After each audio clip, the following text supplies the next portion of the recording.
Morning, everyone. Morning.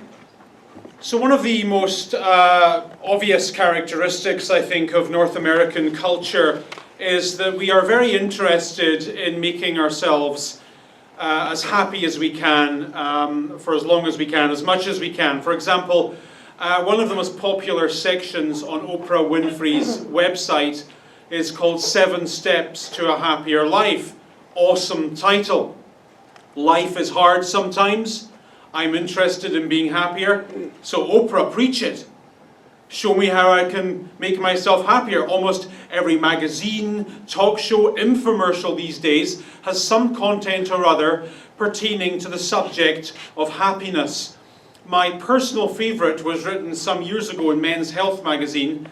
They carried an article with the headline, I'm not making this up, 759 Steps to a Perfect Life. Could you not narrow it down a little? I'm busy. The Old Testament has 613 commands. You have more than the entire Hebrew religion. Another favourite of mine was in a spirituality magazine called Precognito. This was a magazine that was targeted at people who were interested in using spirituality as a tool for happiness. It wasn't all that good. It was basically pop psychology with God overlay. But what drew my attention to this magazine was an article written by Paris Hilton called Paris Hilton's 7 Spiritual Lessons. Now I would submit to you that if you ever find yourself at a place in life where you're taking spiritual lessons from Paris Hilton, you're probably in trouble. But we live in this culture, don't we, that promotes the pursuit of happiness with an almost fanatical zeal. So perhaps you've noticed that advertisers don't advertise products anymore. They advertise happiness. So what this is selling is not laundry detergent. Look carefully, we're not in the laundry detergent business. We're in the happiness business. This isn't a miracle for your dirty clothes. This is a miracle for your life that will make you happier and hopefully more attractive as well. And the underlying assumption, I think, of all this happiness stuff is that there is some kind of very close relationship between what your circumstances are and how happy you are able to feel. So therefore, if your life is going well, happiness is possible. But if it is not, then it is not. This is the assumption of our culture. If your life is going well, happiness is possible. But if it is not, then it is not. And this morning we're going to learn that this relationship is far more tenuous than we have been led to believe. And that there is, in fact, a way for us to be okay, even though things in our life are most definitely not okay. So in chapter 4 of his letter to the Philippian church, the Apostle Paul says, I rejoiced greatly in the Lord. So the context here is that Paul is about 10 years into his career, and his career, to put it mildly, has been going fantastically well. He's taken Christianity out of its small original base in Israel and expanded it into almost all of Europe. In commercial terms, what he's achieved in 10 years is taken a single restaurant and turned it into an almost continent-wide franchise. Not bad. And just when he's about to take the next step in his career by taking Christianity into Spain, he gets himself, which would be an awesome place to end your career, he gets himself arrested by the Emperor Nero. Without going into any of the lions and tigers and bears oh my history of it, suddenly his circumstances become very bad indeed. So he goes from doing awesomely well to doing very badly. And you probably know something of this experience. Your career was going well, then you got laid off. Your health was absolutely fine, then you got sick. Your marriage was okay, then they left you. And so you'll notice then, unusually, that in these most certainly not okay circumstances, he says, I rejoice, and then he defines rejoice greatly. I rejoice a lot. And he talks this way because he's Christian. And in his Christian worldview, joy is neither dependent upon circumstances, nor is it optional. He understands, because he wrote the Bible, that the Bible says that if you're a Christian, that means you've been given, among other things, joy. Joy is an integral part, in fact, of your Christian identity. And so therefore, it's important for you as a Christian to remember to be joyful. And the reason you have to remember it is because your circumstances often cause you to forget it. Nothing is sadder and weaker than a person defined by their circumstances. Nothing is stronger and more admirable than a person who is able to rise above them. So elsewhere in the Bible, it says to the church, as a command, rejoice in the Lord always, and again I say, rejoice. So here Paul is doing that thing that sometimes you have to do when life almost gets the better of you. You know, you get bad news, you have a bad morning, your day goes terribly, you get discouraged, you persuade yourself that nothing is working, that everything is going badly, and you'll have noticed how easy it is to talk yourself into that place. And Paul is certainly in that place. His career over. His plans for the future over. And in that place where so much is over, and he's got a long list of things that are most definitely not okay, he's like, come on, I can rejoice. I can be good when things aren't good. And I see so many of you doing this as well. So quite often when I ask you how you're doing, you'll reply, you don't even know you're doing it, but you'll reply in a two-part sentence. Part one of the sentence, not so good. There'll be something in your life that's not working, something that hasn't gone well, some bad news. Part one is awful. But then you'll begin part two with the word but. And you'll say something to the effect of, but I'll be okay. Or, but that's life. Or, but I'll get on with it. I've been through worse and I'll get through this as well, and that's okay. And I admire you so much for being able to do that. And it is extremely Christian. Because sometimes, listen, you end up in a place where there is nothing whatsoever that you can do about the place. Nothing. You are where you are, your circumstances are what they are, the way it is the way it is, and that's the way it's going to stay. End of story. Nothing you can do. But you can do something about how you feel about it, and how you think about it, and how you speak of it. Now here's the cool part. So he's in jail. He's got nothing to do. So he decides to write some letters. And he has no idea that these letters are going to end up being in the Christian Bible and becoming some of the most widely read words ever written. When was the last time you ever read anything written by Nero? As far as I know, only a few fragments of his poetry survived. And yet here you have a guy languishing in one of his prisons, couldn't get much worse, writing words that will become some of the biggest selling and most widely read literature in the history of the human race. And he has no idea. When he picks himself up out of his misery and says, come on, Paul, rejoice. Come on, Paul, you can't change this, but you can change this.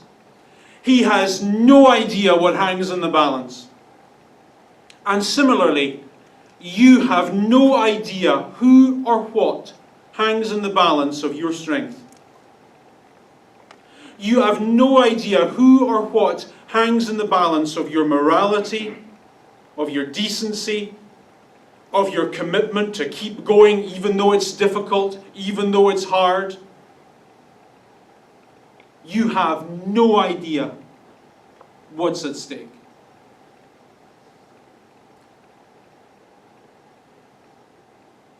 When life becomes not okay, here's the temptation. The temptation is to run, or fold, or drink, or whatever. Go to that place that helps you forget for a while. But the people around you, they need you to find a way of being okay in the not okayness. They need you to find a way of being good, even though things are not good. So anyway, he says, I rejoiced greatly in the Lord that you at last renewed your concern for me. So he's in jail, like I said, and his friends in the church in Philippi eventually hear that he's in jail, and they put together some kind of care package. I don't know, a book, some socks, a jar of Nutella. I don't know why I said Nutella. So they send this package to him, and he's happy about that. And then he uses this package as a launching point to talk about how you can be okay even when it's not okay. And so as soon as he thanks them for the care package, notice what he says. He says, I'm not saying this because I was in need. In other words, although I'm happy that you did what you did, I didn't need you to do what you did to make me happy. Although I was glad to get what I got, I didn't need to get what I got in order to make me happy. For I have learned to be content whatever the circumstances are. So question, why does Paul not need their care package, their help? Is he independently wealthy, perhaps? Did an uncle on his father's side tragically die and leave him a trust fund? Oh dear. Did he win the lottery? Is he okay because he's got a lot? Or is he okay because he's some kind of hippie who's okay with not having a lot? The answer is neither. Paul, we know, was heavily influenced by the Stoic philosophers. And they believed that what was going on outside of a person should never influence what's going on inside of a person. So theirs was the philosophy of the Navy SEALs, essentially. It doesn't matter to me if it's hot, it doesn't matter to me if it's cold, it doesn't matter to me if it's raining, it doesn't matter to me if it's too humid, it doesn't matter to me if it's going well, it doesn't matter to me if it's going badly, because I'm me, and me doesn't change just because everything's going well or going badly out here. What's out here is out here, what's in here is in here. As Seneca famously said in chapter 5 of The Shortness of Life, which I obviously read too much, nothing is greater than a man who is greater than his fortune. Let me say that again. Nothing is greater than a man who is greater than his fortune. And this is Paul's view in this sentence. Right now, my fortune is horrible. I'm in jail, Nero's jail. There's one door in and another door that leads to the lion feeding pen. Couldn't get much worse. But that's what's happening around me. What's happening around me isn't me. I am me. And I don't change. I'm okay, even though this isn't. I'm good, even though this isn't. And notice, to your encouragement, that he didn't fall out of the womb knowing this. Notice the key word. I learned this. In other words, it took a while for me to get to this place in life. and I had to practice. I had to learn to deal with things. I had to learn to face things, and some days it was hard. And even when it wasn't hard, it was still hard. And I just had to learn to get on with it, even though I felt like not getting on with it. So my question then is, Paul, how do I learn that? Because I find that kind of interesting. Like, when's the webinar? What time's the start? And how much does it cost? I'll sign up. Is this not attractive to you? Because life not being okay, that doesn't change.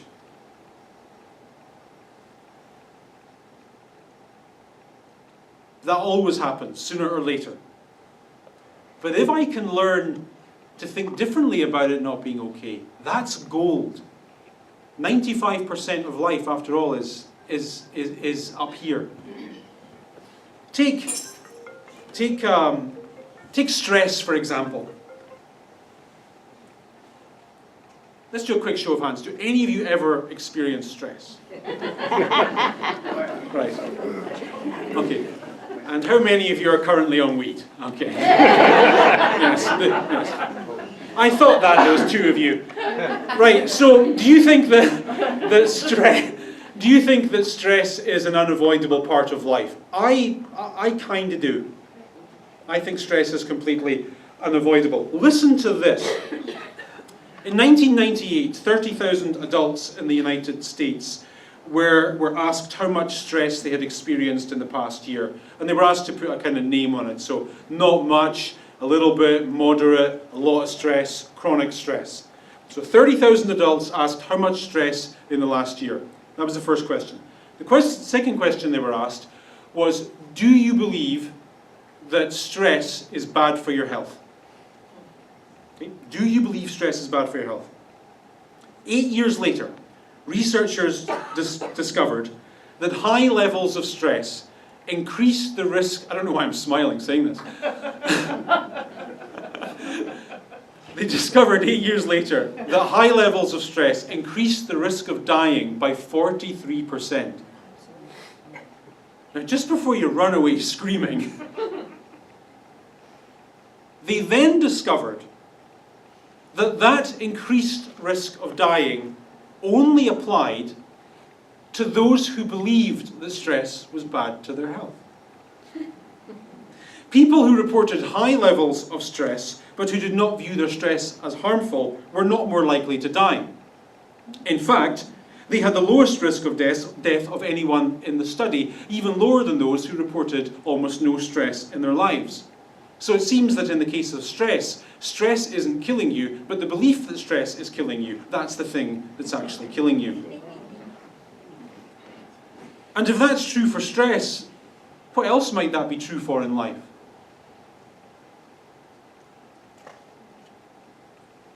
Is it the thing that's killing you?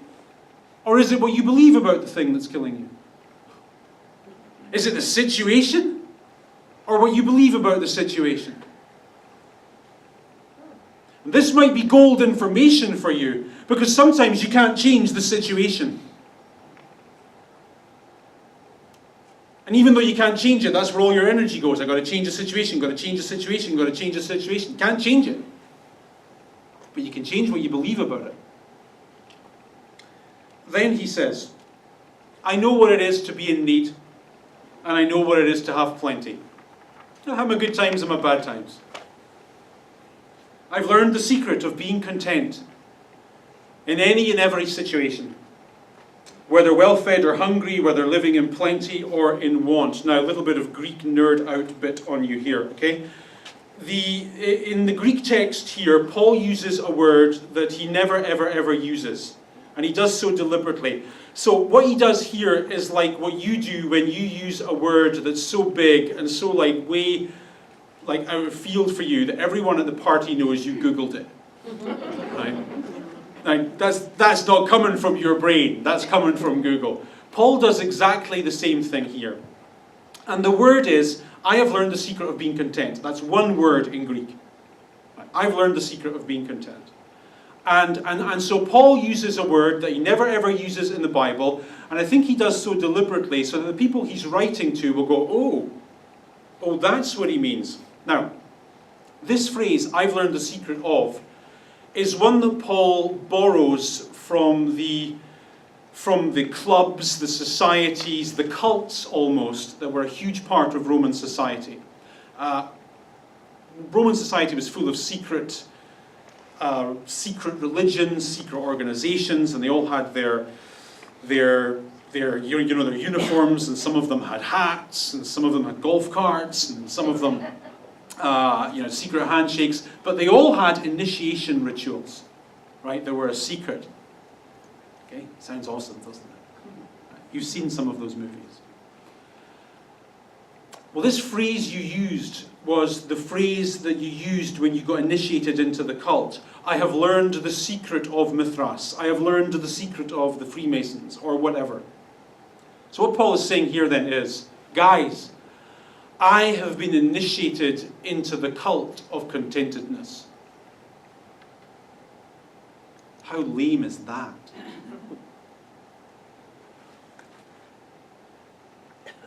How weak a club is this? Like, I read this sentence and there's bits of it I kind of like. I like the bit about being well fed, that's awesome. I like the bit about having plenty, that's even awesomer. Induct me into that club. I've learned the secret of having a lot.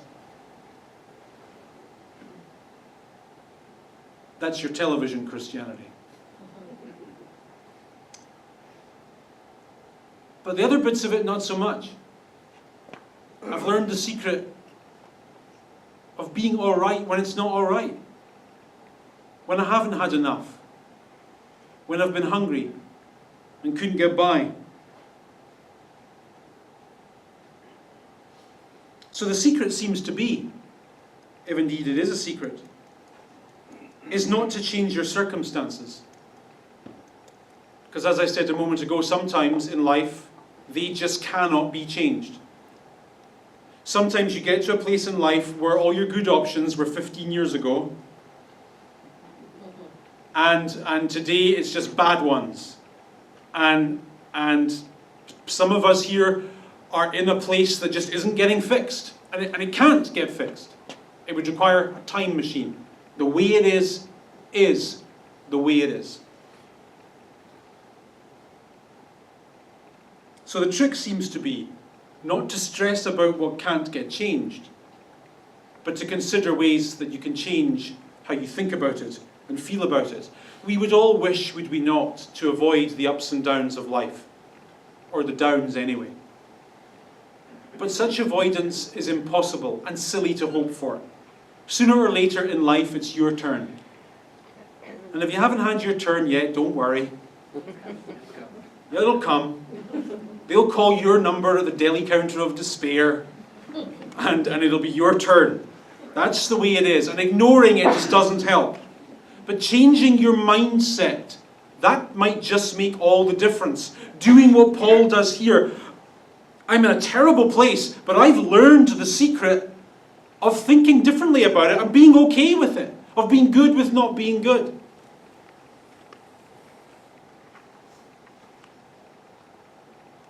Draw another researched example. Do you think it's possible, without making any changes whatsoever to your exercise or to your diet, to think yourself thinner? Oh, now you're listening.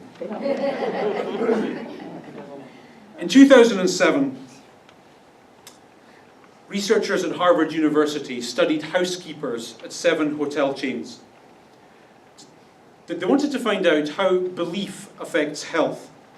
Now, housekeeping, it seems to me, is work. Like, you got to push a heavy thing, you got to clean stuff, pick stuff up, change stuff, scrub stuff. It's work. It's a job. And we know that it's a job that burns around 300 calories an hour, actually.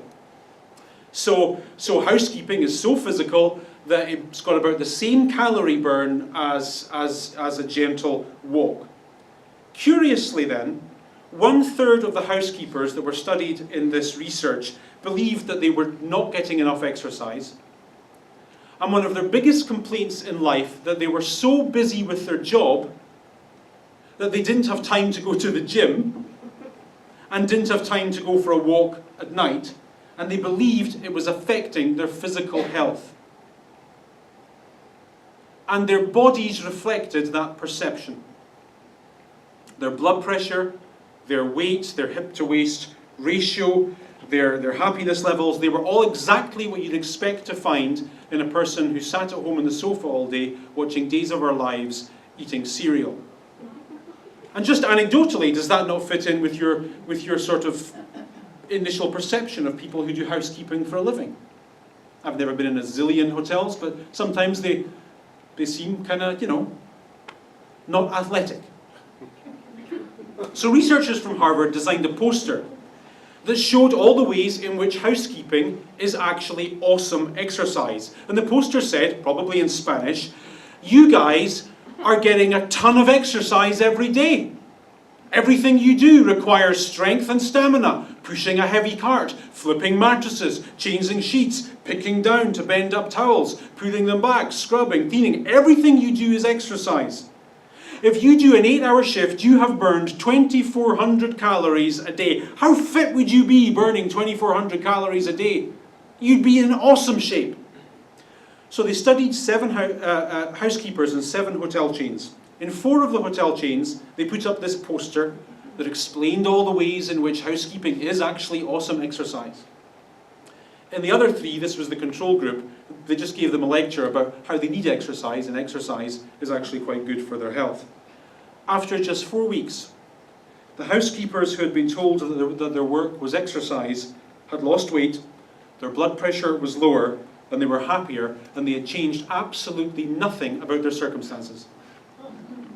Nothing. Not a single thing in their life was different.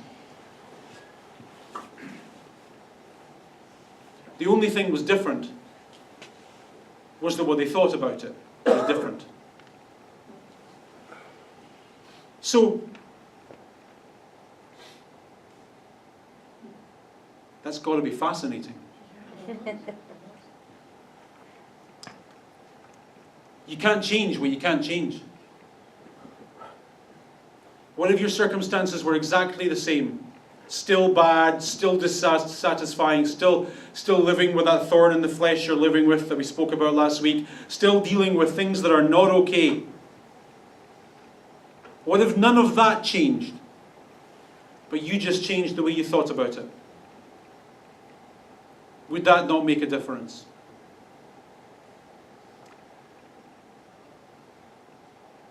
Mindset, it seems, changes everything. Paul has no choice, just like you have no choice. He has no choice about what he's dealing with. He is where he is. He can't say, "I don't like this anymore," and go and get another life. He is where he is. But he has a 100% control over how he thinks about it. And so he says, famously, "I can do all things through Christ who gives me strength." This is one of the most famous and most misapplied verses in the entire Bible.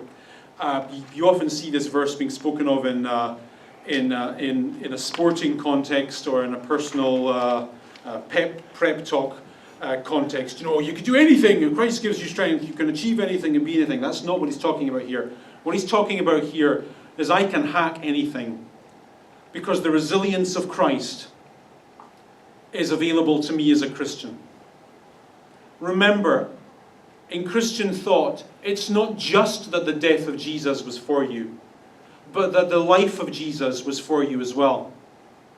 And one of the things this means is that the resilience of Christ is yours. If Jesus can hack the Garden of Gethsemane, so can you. If Jesus can hack unpopularity, so can you. If Jesus can hack betrayal and rejection and everything just falling apart and not working, so can you. Because his is yours. Not just his death, but his life also. So if you could, if I had a big button, here's how everything I've said is actually horrible. If I had a big button down here, and it was the change your life button, right? And if you can come down here and change just one thing about your life by pushing the button, you know immediately what that one thing would be, right? And you'd be so impressed you'd want me for a second wish or something, right? But here in this thought, we seem to discover that that thing that we would all wish to change so desperately could be the very thing that's most important in our lives. And the area that God is most able to work in and use us through and do his biggest unmiraculous miracle by changing who we are as people and altering our perception on life. The great stories, after all, are never the wrinkle-free ones. Like, you would never go and see a film that was coming soon to a theatre near you, a film where everything is happy and stays happy and has a happy ending. That would be a boring film. You want a little bit of wrinkles, a little bit of darkness, a little bit of struggle. Because those are the stories that matter. So too in your life. Your worst episodes are in some ways your most important.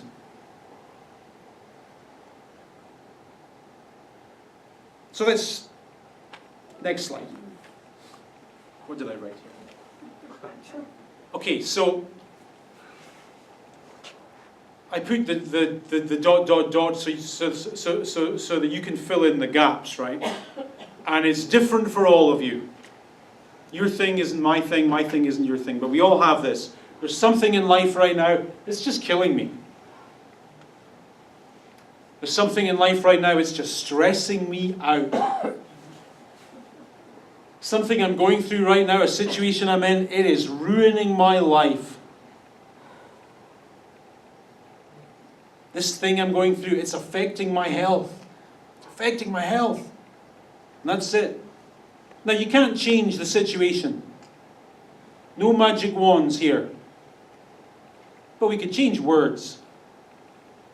That's easy. Let's just change words. Shall we change words? Let's just change words. Next slide, please.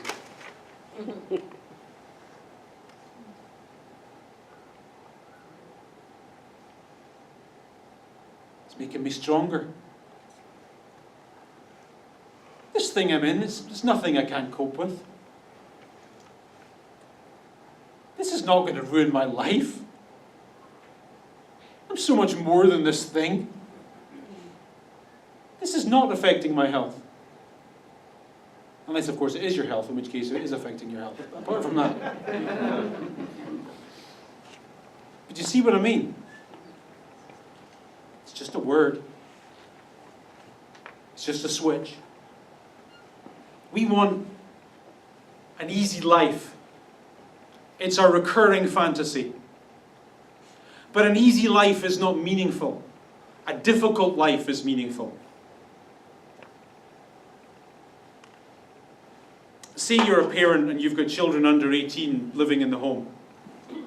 There are aspects of that parenting job that are difficult and stressful and expensive. Right? And so sometimes you would say this is kind of quite hard sometimes.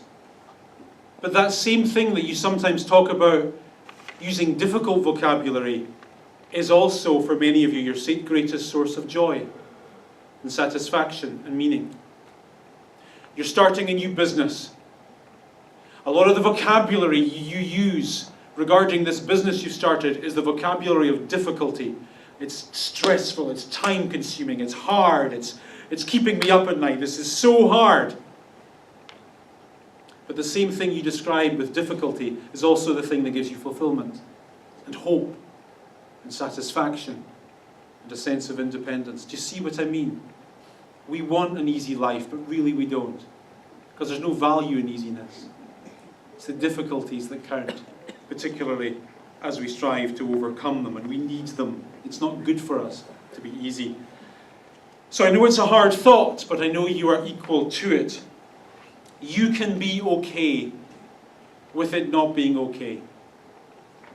You can be good, even though it's not good. And you can be all right. You will be all right, even though it is not all right. Our Father in heaven, we remember that the men and women who who brought Christianity to us down through the centuries themselves did not live easy lives all the time. We remember that they were plagued with all sorts of difficulties, some of which we ourselves have experienced, some of which we have not. And so whilst we admit we will never be okay with what's not okay in our lives, we'll never be totally good with what's happened and what's gone wrong and what hurts and what has been painful, we will nevertheless accept the resilience that you won for us in your life and declare that we can be okay, we can be good, we can be all right, and keep on keeping on for another day, for another week, until we see the lights of heaven.